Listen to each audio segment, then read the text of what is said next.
Well, it's now time to bring you our first part of the interview segment, looking at Nigeria's power sector. Nigeria is a fast developing country and one in need of infrastructure. With a population of over 200 million people, the need for vital infrastructure such as motorable roads, a functional railway system and regular power supply cannot be downplayed. An infrastructural overhaul would be difficult to achieve solely at the government's expense. With the dwindling reserves and revenues from crude oil exports and a move towards a more private sector-driven economy, there is a renewed interest in the private sector participation.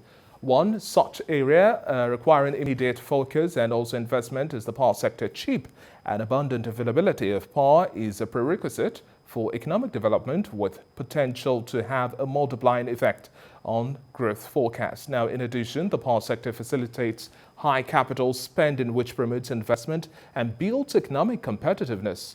The federal government so far earlier on, the 16th of November, announced the sale of 3 power plants in Geregu, Omotosho, as well as Calabar, which will rake in 434 billion naira into the Federation account. According to the Bureau of Public Enterprise, the proceeds from the sale of the 3 power plants will be paid into the coffers of the Niger Delta Power Holding Company. Well, joining me now in our Lagos studio to talk about all of this development and much more, I have energy expert Eloka Ume. Good to have you on the show today. Thank you very much. Now, first and foremost, let's have your reaction on the sale of Geregu, Omotosho and Calabar power plants at this point in time, looking at the maintenance culture we have, understanding of project management, looking at the performance so far seen, and now resulting in a sale of these assets. One of the biggest questions is what's the bidding process, who are those going for it, and how do we ensure that we have these funds go into the right quarters and coffers? Thank you for that question. I think you have several questions within this one question. I will start with the privatization process. You know, we privatized several power plants as well as several of the discos in 2013. And the idea was, once that's done, there'll be a process really over several years where we will transfer the remaining assets of PHCN to private sector.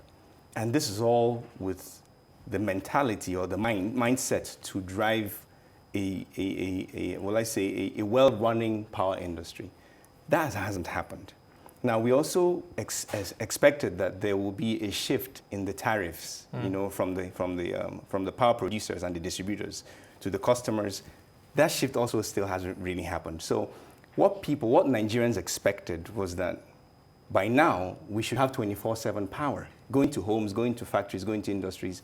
It's not happening. And I keep saying it's never going to happen until we completely privatize the industry. So this new move to privatize the 3 power plants you just mentioned is a step in the right direction. But in my opinion, it's happening too slowly. It needs to happen quicker. And where is the money going to go when they're paid? And I say Nigerians shouldn't worry about where that money is going to go. The money is going to be a drop in the ocean compared to what is needed in the sector as a whole. I'll give you an example. If you go to build a brand new power plant today, say 450 megawatts capacity, in Nigeria today, you're going to spend anywhere between $600 million to $900 million.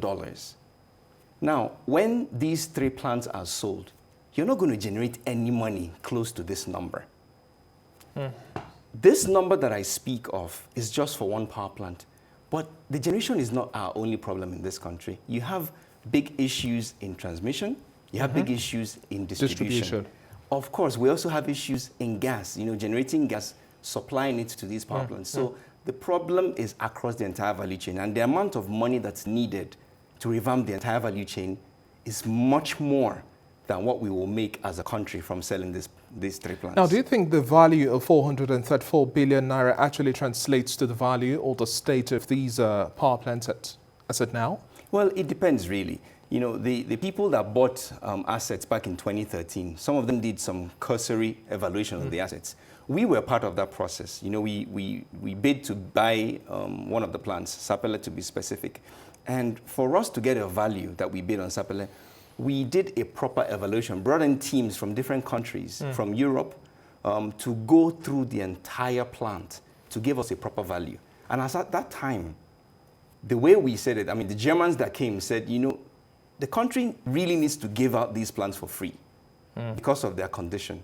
Now, some of the ones that are being sold now, the ones owned by NIPP, are much newer. They're in better state, but they're nowhere near the value that people think that they should be sold for. So at the time of sale, it will be up to whoever is going to buy, the bidders to go and do a proper evaluation. But unfortunately, some of the people that are going to buy these assets are not really power companies. They don't really understand. So when they go, they do a cursory evaluation, they buy, and then they found, oh, wait, we paid too much. And then the problem starts. You borrowed money to buy this asset, you overpaid for the asset. So for you to upgrade that asset, you see you're already at a loss, before you even started. This is what most of the discos are finding. This is what most of the people that bought the Gencos are finding as well. Now, what do you make of the term project management, especially at a point in time where we are looking at the longevity of these assets as well? Do you think we've been able to develop over time a maintenance culture that appreciates the value of these assets and making sure that they work throughout the time that they're supposed to? No. One thing that we are not good at in this country is maintenance. And it's across the board, from our schools to the health system to roads and then to power. We are very bad at it. I mean, these power plants that we're talking about are very delicate setups, right? And the people that build them have a recommendation of how you're supposed to maintain these assets. You know, I did research and development for power generating machines in my time at General Electric in the US, and we had very specific laid down operations. I mean, will I say sets of instructions for maintaining these machines. You know, at a certain number of hours, you're supposed to do a certain kind of evaluation, and so on and so forth. We don't keep up with that in this country.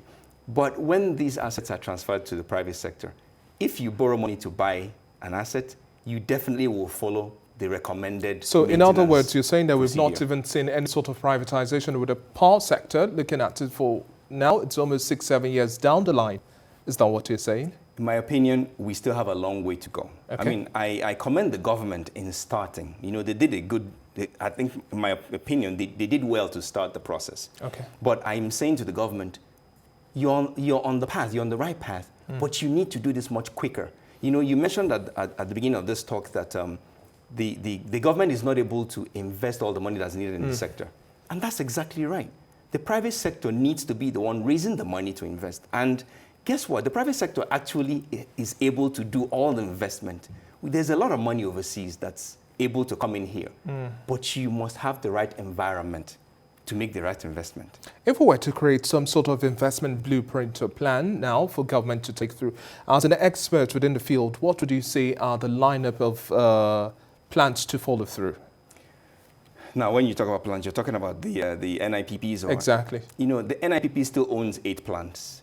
Today, they would be happy, in my opinion, I mean, when I speak to the leaders, they'll be happy to hand over those assets to private sector to drive this very quickly. I mean, NIPP has done well so far. They have about 4,000 megawatts available to put on the national grid. They've also done some maintenance works on upgrade works on the transmission to be able to evacuate all the power that they generate. They've also gotten involved in some of the gas assets to be able to get gas to their assets. But that's just one part of it. What about distribution? You can generate all the power in the world. If distribution is not working right, there's no one Which to has been sell the it to. narrative we've seen over time, because at the end of the day, the discos will come out to say, well, we are not having customers paying for cost-reflective tariffs, so we cannot take more than a certain threshold.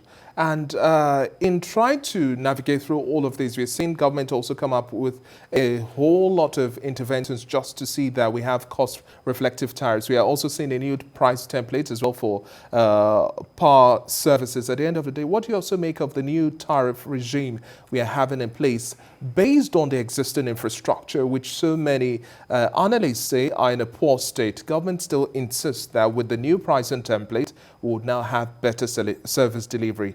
But how do you have better service delivery when you're working with the same tools at the end of the day? And that's the question. You know, we're putting the horse before, or the cart before the horse, right? We've been talking about the cost-reflective tariff for many years in the power industry, right? And cost-reflective tariff, for those that don't understand what it really means, is if it costs me 1 naira to produce something. Of course, I want to sell it at a profit. So I'm going to probably sell it to you at 1 naira and 10 kobo or whatever, right? But if you're asking me, after I spend 1 naira to produce this commodity, to sell it to you at 50 kobo, how am I going to make my money back? That means somebody has to come in and subsidize what I'm doing. That's what we've been doing so far.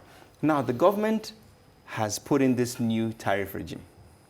Unfortunately, it's coming at a time when the country is suffering, not just in Nigeria, I mean globally, people are suffering. You know, there's the COVID, there's all kinds of problems. The meltdown globally. Right? So it's coming at the wrong time. However, the initial plan that was drawn up from the MITO, multi-year tariff order, was we are going to inch the tariff up to a cost-reflective number over several years so that as we're increasing the tariff, the service is also improving.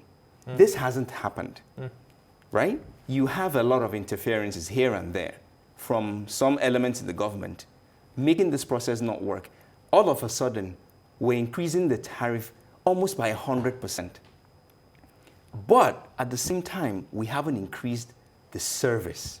Now, the tariff increase was touted as a service for those who tariff. are going to be paying more are those we could almost term as premium customers, those who actually have much more electricity supply. That's what they say. I'll take myself, for example. In my home, my tariff has increased from 29 naira per kilowatt hour to 52 naira per kilowatt hour.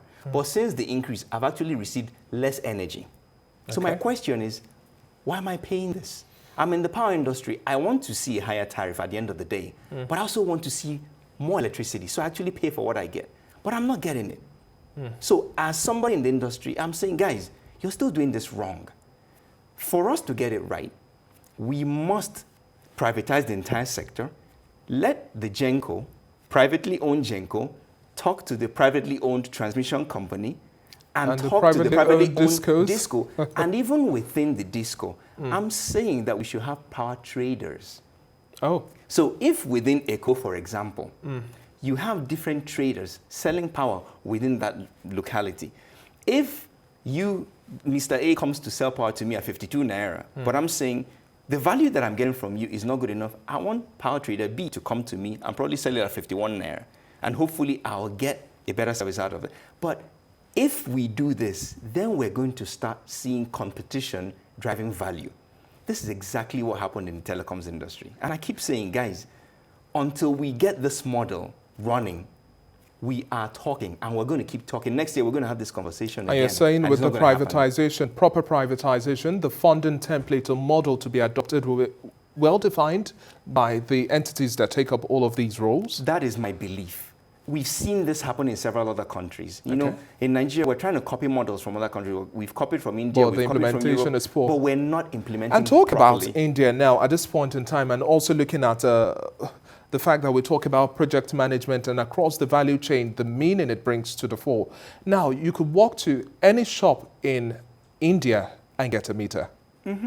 You can do same in Ghana. Almost even in rural houses, you have meters provided on each pole. And what happens is that you first of all load up, say for example, at 10,000 naira, and an initial 5,000 naira sum is deducted from it. And then you also now pay the rest over time as you load your credit on it. But now the federal government is also saying that, well, under the MAP system, and then we are seeing the new system also come into order, well, we expect to reel out about 1 million meters and a whole lot more. Do you think, despite all of these efforts by government, we will still see a point in time where we have that unmetered gap closed, and then we can have people really pay for what they use? So what we're seeing in Nigeria, you know, the government is trying to come in and help out the system, you know, to get the meters to the people. But I keep saying, guys, we're doing the same old thing over and over and hoping for a different result. Government shouldn't be doing this. Government shouldn't be spending government money to get these meters to people. The DISCOs should be doing that. And if the DISCOs can't afford it right now, not a problem, put it in the tariff and spread the cost out over several years. That's what business is. If I am a DISCO, I definitely want to get my power to people and I want to collect my money. So it's left to me to make sure that every customer or every potential customer that I have will have a meter, so I can say how much, I can measure how much power goes to them and how much money I'm collecting. And if you're not paying me, then I cut you off. It's not government's job to do that. It's the disco's job to do that. So what sort of collaboration do you now expect with local meter producers at this point in time? Because they can also wheel thousands and thousands of meters on a weekly basis. The collaboration should be between those providers or those producers and the disco. Okay. Government should not have anything to do with that. Government's job is to create the regulation that makes sure that the meters that are coming in are the proper meters, they're fit and proper to do the job that we want them to do. Simply put, create an enabling environment That's and then it. leave the business for the business That's people all. to focus on. Okay, now let's also do some assessment of the president's speech earlier on in the year, and when he made mention of the fact that we are going to see collaborations with Siemens as well in terms of boosting our energy capacity and a whole lot more. But months down the line, we seem not to hear anything from that discussion any further. What do you make of these moves of government when certain aspirations are set to be achieved and we don't necessarily have a clear communication as to the state or affairs of things? Again, I come back to what I keep saying. This is a business. Siemens is a business that's trying to sell their products. It's a great company. And I have a lot of respect for the people in Siemens, right? I have some very good friends in Siemens. And I've said to them, guys, what you're trying to do is okay. Government has called you in to help in the discos, help the transmission lines, help even with gas. And the whole idea is that by 2025 or thereabouts, we're going to get up to 25 megawatts available in the country. That's all well and good. But again, government is doing the project management. What do you expect is going to happen? The heart of the government is in the right place. The president wants to do the right thing. That's great. Some of the administrators that he has want to do the right thing. But I say again, guys, it's government. We know that there's a lot of red tape in the government. Let private sector drive this kind of initiative. Let private sector be the one calling Siemens to say, I need you to install 100 megawatts or 1,000 megawatts or whatever, worth of generation, distribution, infrastructure, and transmission or whatever in this location, and let private sector pay you. Government can provide the guarantees if necessary. But let private sector be the one doing this. You spoke about project management. If a private company is the one running the project and supervising it and doing the project management, you're going to see this happen and happen well. Let me pick a power plant that was built in this country not too long ago. For example, Azura Power, privately owned. It's the only project financed power plant that's been built in Nigeria for, I don't know, maybe forever. But guess what? It was delivered several months ahead of schedule and on budget. And when you go to that power plant, it's a world-class plant built by Siemens and Julius Berger. The same Siemens. What's the difference? It was driven by the private sector with private sector funding. If you don't do it this way, David, we're going to have more of the same. Come 10 years down the line, I can bet money on it that we will still be having the same conversation. Maybe we'll inch up close to 20,000 megawatts in this country, but that's a far cry from what we need. This country should have at least 40,000 megawatts of power running steadily. We should not have any system collapses in the country, and we should have power lines running to every part of this country, north, south, east, or west. We don't see that happening. We're still around the threshold about 4,000 to 7,000 megawatts. And at the end of the day, we need well over 20,000 to be able to say we have power supply in Nigeria. But going forward now, in assessing the role of the Minister of Power as well and driving conversations towards some of these policy direction, you've also made mention of how strategic do you think his role is at this point in time in redefining what we'll see in the power sector going forward? So, you know, that's a very interesting question. If I sat across the table with the Minister of Power, what I'll be telling him is, your job should be as a regulator. You should create the playing field, the level playing field that attracts the private companies to come and invest. You should take the back seat and simply act as a regulator. That's what you are. And watch the system move. And at the end of the day, it is companies like ours, like Century Power, like Azura Power, and so on and so forth, that will work with the likes of Siemens, General Electric, and all these other companies in the power industry to drive this system. You know, the minister's heart is in the right place again, and he's formed a task force. You're now sounding politically No, correct. you know, I'm not a politician. Okay. I mean, yet, but you know, I have to give credit where credit is due. Some of these guys want to do the right thing. However, unfortunately, they're being advised in some cases by folks that don't really understand the system. You know, I've been an engineer for many years. I've worked in General Electric in the US, you know, with a career on the fast track. But I said, I'm going to come down here to help my own country along. And in the 9 years I've been here, I can tell you, it's been excruciatingly frustrating because I see us taking one step forward, 5 steps back, several steps back. You know, back in 2011, 2012, the minister at the time, Professor Barton Naji, had it right. What they said at that time was right. And all they had to do was stay on course, finish the privatization, let the MITO run, and you would have seen this country start to change. But unfortunately, the rules keep changing. The rules of the game continue to change. I ask this question now because we've also seen and heard calls from certain quarters saying that, well, it's also time for some review of the privatization process, and some of the conversations have also been pointed at the Minister of Power that this is time to checkmate some of the issues we are having at this point in time. Do you think we're going to see a review of the process? I don't want to see a review of the process, and where I'm coming from is I don't want to see us roll back the privatization. It's not perfect, right? Okay. But let's finish it.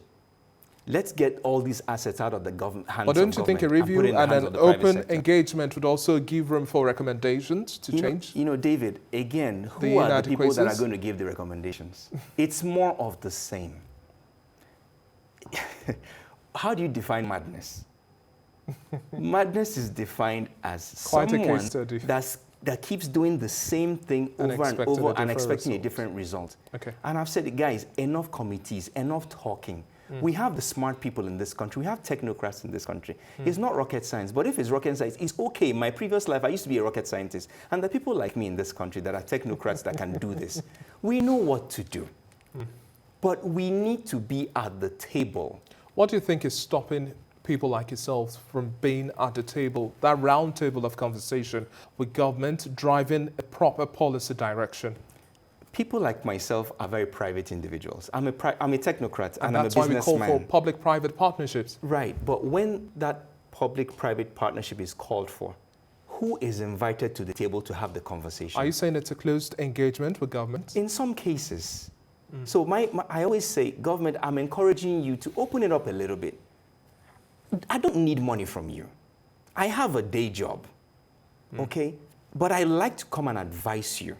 We have people that can also come and advise you, people that know, that give you the real advice. I mean, we have people running around this country saying that we will build a 10,000 megawatt solar plant in the next over 3 years. Why are you wasting our time? This is a waste of time. And if you speak to anyone that understands a little bit of power, you know it's a joke. So there are a lot of projects like this that are being touted around the country. So until you start talking to the real people that have the proper credentials, that understand the system, you're going to get more of the same. Okay, now exploring our power base at this point in time, we're still largely powered through hydropower and a whole lot more. The conversation around solar panels is going further. Looking at other alternative power sources is also the conversation for so many emerging economies just like Nigeria. But now exploring solar energy, what sort of engagement, skill acquisition, product input do you expect going forward? Because, for example, within the oil market, we've seen that prices are going up and down with the election, which has also thrown Joe Biden as president-elect is also saying, well, we are going to see renewable energy also come into the fore. So traditional energy base is no longer the way to fuel the economy. How do we go about first adopting solar energy before we now start talking about nuclear energy and biogas and a whole lot more that we ought to explore? Wind energy, for example. You know, these are expensive. An energy mix in Nigeria today should be first natural gas-fired plants, hydro, coal, and the renewables. And let me tell you why I say that. Coal seems to be a dirty word, and I understand. However, Nigeria is has the world's 9th largest gas deposit, right? So we have over 187 trillion cubic feet of gas reserves here. What should you do with it? You should be producing a lot of that gas, firing a lot of plants, so you can produce a lot of energy from natural gas. The machines that use natural gas are relatively clean today. Then we have hydro. We should still keep running hydro. That's part of the renewables, right? I say coal because there's some technologies today that can take coal, clean it up, and run plants as synthetic gas. So solar right? energy is still a far-fetched for us? Solar energy should still come. However, that should not be the priority for Nigeria today. Tell me which developed country that you see today that has developed based on solar energy. Yes, the technology is relatively new, it's coming along, but for us, it should still be a few years down the line for us to develop big plants with solar power. I say that we should focus on natural gas first. Generate a massive amount of natural gas, right? And then run down the line. Now, we can still use solar in places that don't have access to gas pipelines. But for me, I say focus. So our energy mix, just like I said, natural gas, hydro, coal, and then solar. We also have wind. That should be a far fifth, in my opinion. No nuclear. We should not even think about doing nuclear in Nigeria yet. We don't have the maintenance culture in this country to run anything nuclear. So we should stay away from that.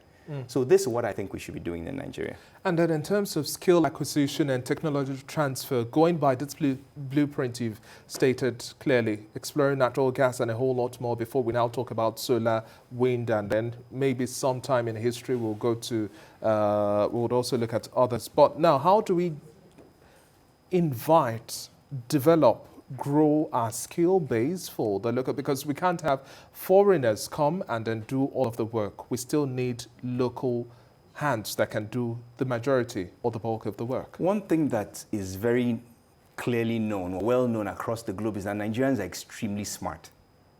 We have a lot of Nigerians here who are very well trained that can do this. We also have Nigerians who are in school or are just come out of school that can be trained. Solar is a commodity. Gas turbines today are a commodity.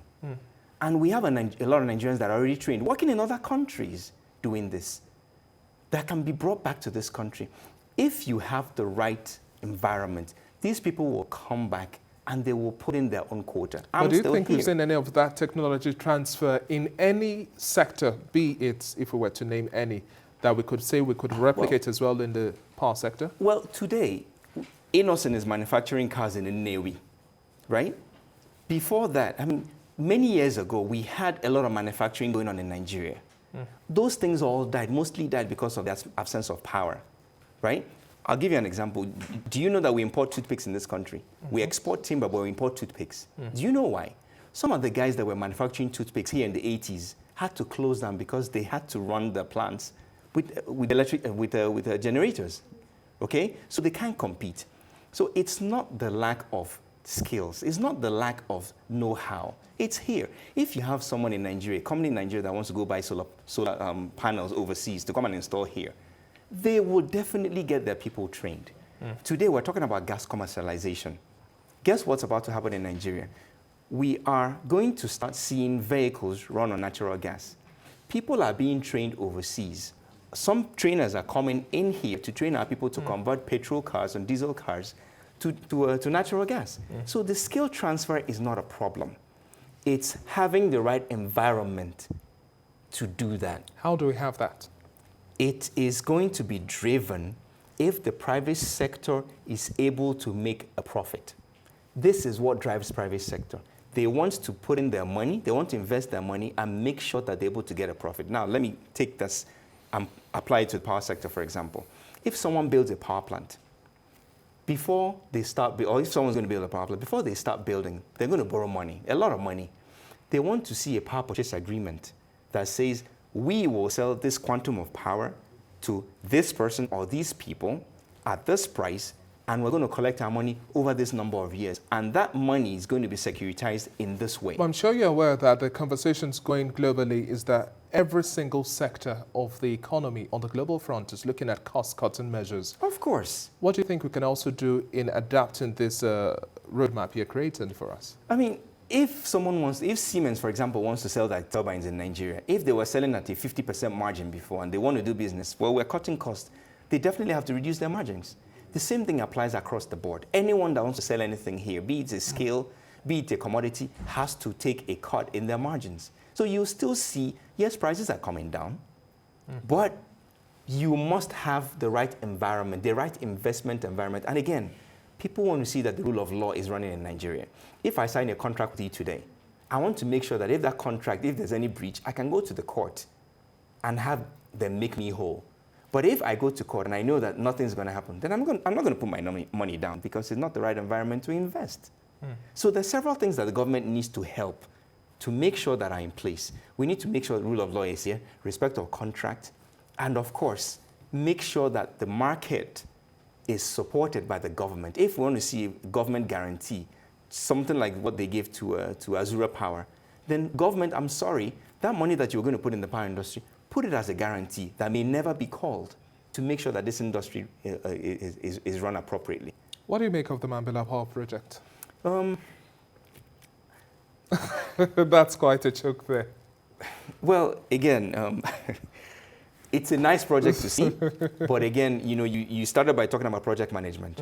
It needs to be privately driven for it to ever happen. But I have an opinion on more hydro being done in the country. I've gone up and down the River Niger. River Niger 20, 30 years ago used to have all kinds of life forms in it. Crocodiles, hippopotamus, and so on and so forth.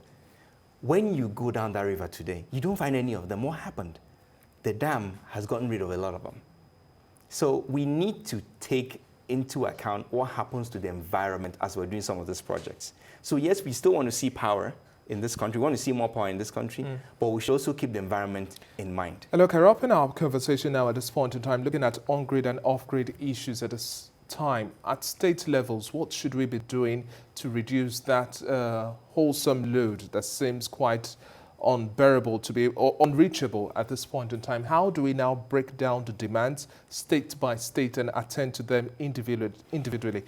Yes, you've mentioned public-private partnerships, but how do we translate that to a workable plan at state levels? So in a particular state, like Lagos, for example, you found some estates that are running on captive power plants, right? Lagos State has done the right thing to enable these things to happen. Now, if other states get on this bandwagon and encourage this sort of investment to be made, you're going to see power being deployed across the country.